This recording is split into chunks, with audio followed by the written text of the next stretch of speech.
Kaixo, Gmailen, ezarpenetan klikatzen baduzu, alda ditzakezu nola ikusi sarrera ontzia, alda dezakezu ere hizkuntza, letra estiloa idaztean, sinadura edo txertatzea erantzun automatikoak. Ikusiko ditugu banan-banan. Adibidez, sarrera ontzia, nola ikusi nahi duzu?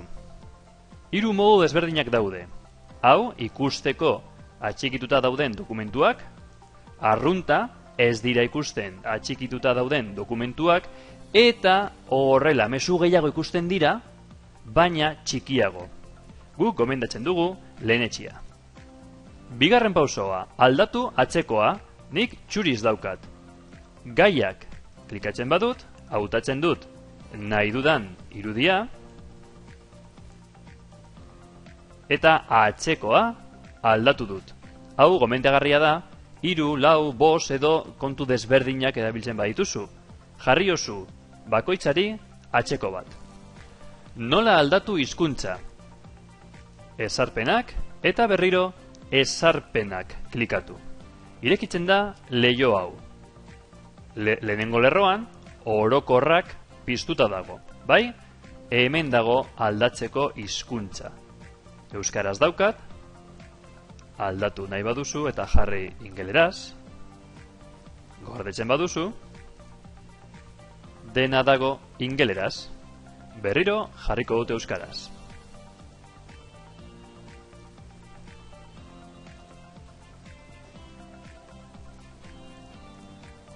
Idaztean, nere mezua, letra honekin agertzen da, sans serif, beltza eta nahiko txikia. Aldatzeko horrela egiten da. Ezarpenak eta testu estilo lehenetxia. Nik ez dut nahi sans serif, baizik eta komik, edo trebutxet. Eta nahi dut handiagoa. Handia. Eta kolorea urdinez. Hemendik aurrera, nire mezuetan letra estilo hau agertuko da. Begira, beti bezala, gorde aldaketak. Ikusten duzue, letra estiloa aldatu dut. Nola jarri sinadura? Beti ezarpenetan, orokorrean, eta hemen azpian, sinadura dago.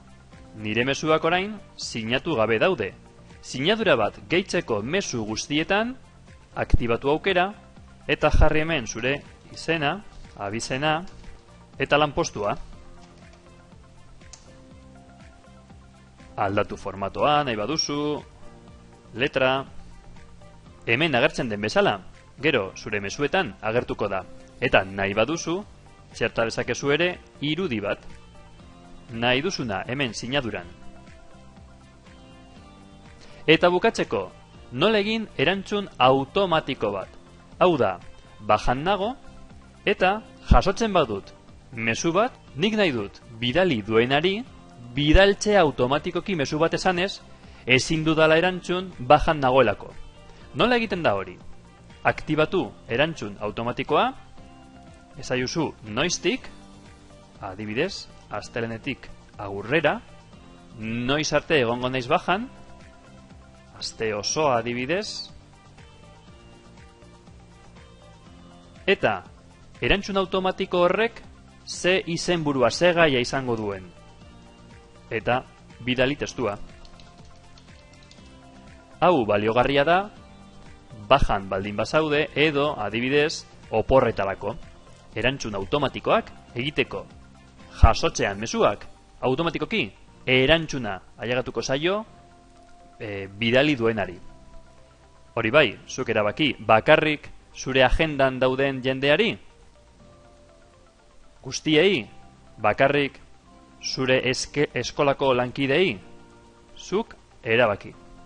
Eta, gordetzen baduzu aldaketak, frogatzeko idaztean, begira hor agertzen daia, sinadura. Eta beste froga bat, bidaltzen badidate mezu bat, beste erabiltzaile batek bidaltzen dit mezu bat, igorleak jasotzen du mezu hau, Kaixo, bajan nago. Hemen dago. Eta trikimailu bat, konturatu zarete, mezu bat idaztean, aukera daukat desegiteko bidalketa. Gertatu zaizue, bidaltzea mezu bat eta bapatean, ui, damutzea. Egin dezakezue. Bidali, eta hemen azpian desegiteko aukera daukazue. Eta berriro agertzen da mezu bera. Nola egiten da hori? Ezarpenetan ere. Ezarpenak. Eta hemen dago desegin bidaltzea. Zenbat segundu izan nahi dituzu damutzeko? 5, 10, 20 eta 30. Aktibatu aukera hau, ze batzutan lagungarria da. Eskerrik asko, agur!